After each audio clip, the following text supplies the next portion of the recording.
Isa ang pamahalang panlalawigan ng Quezon sa nakakuhang muli ng unmodified opinion remarks mula sa Commission on Audit.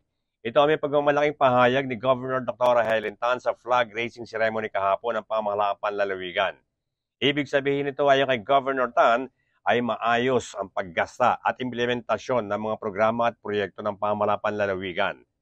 Samantala, isa pa sinaasan ng pamahalaan ang mabigyan ito ng ISO para sa Quality Management System.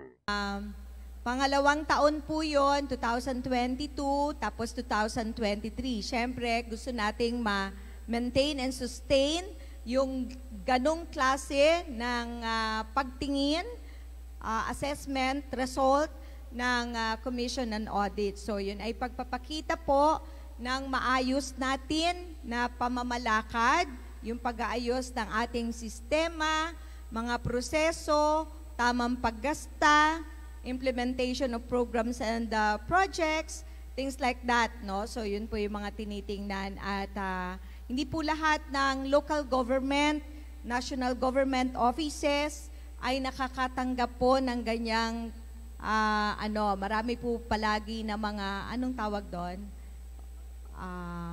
Audit observation, no? AOM, no? Bert Abrigo nag-uulat para sa DZDG 96.7 Destiny Radio at your service.